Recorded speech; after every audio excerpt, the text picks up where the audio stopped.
Assalamualaikum warahmatullahi wabarakatuh. Sugeng enjing bocah-bocah. Pripun kabare? Mugi-mugi bocah-bocah sinaosa diparingi kasehatan nggih. Dinten niki Bu Linda badhe maringi materi wulangan kalih tasih ing babagan dongeng kéwan. Patemon kaping kalih. Bocah-bocah saged buka buku sinau basa Jawa kaca selikur. Ayo gek ndang dicepakake ubo rampene sing kangge sinau nggih.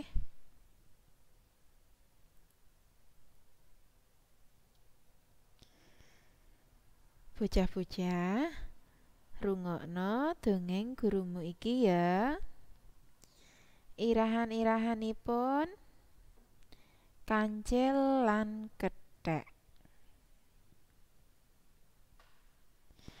Kancil mlaku-mlaku ana tengah alas. Kancil weruh gedhang mateng. Kancil kepengin gedhang mateng. Nanging Kancil ora bisa menek. Kancil golek akal. Kancil ngampiri Kethek. Kancil akon Kethek supaya menek.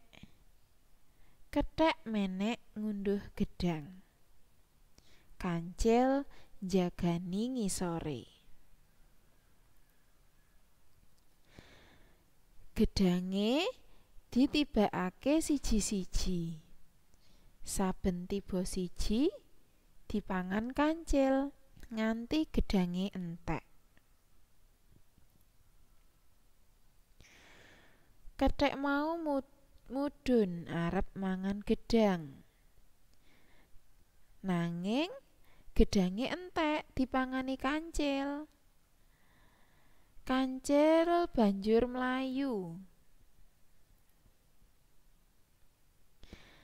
Kancil mau ora ngerti yen ana sumur.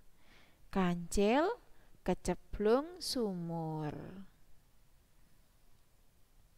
Nah, kuwi mau dongenge Kancil lan Kethek. Dadi bocah-bocah sawise ngrungokake dongeng iki mau, bocah-bocah bisa ngerteni watake saben tokoh. Tokoh-tokoh ing dongeng duwe watak dhewe-dhewe.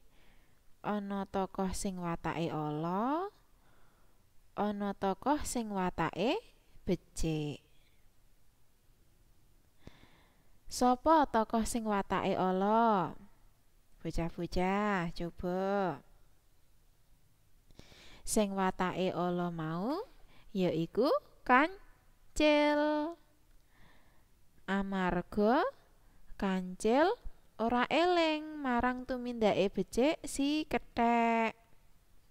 Kancil ora menehi gedhang babar pisan. Kamangka Kethek wis nulungi Kancil supaya bisa ngunduh gedhang kuwi mau. Bocah-bocah ampun niru tumindake Kancil nggih. Banjur yen sing watake becik sinten, Nak?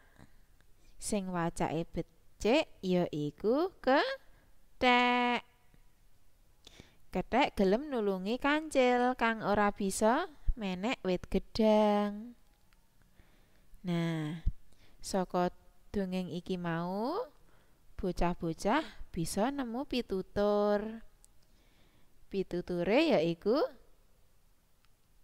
bocah iku kudu ngerteni kabecikan marang wong sing menehi pitulungan. Mengkono nggih, bocah-bocah kudu ngerti kabecikan wong sing menehi pitulungan marang awake dhewe.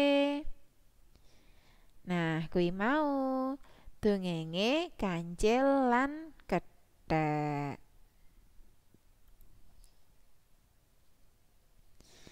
Sakniki rungokno banjur tirokno. Kethek, menek, gedang, entek, mudhun, kaget, wedi, mateng, golek, ngunduh.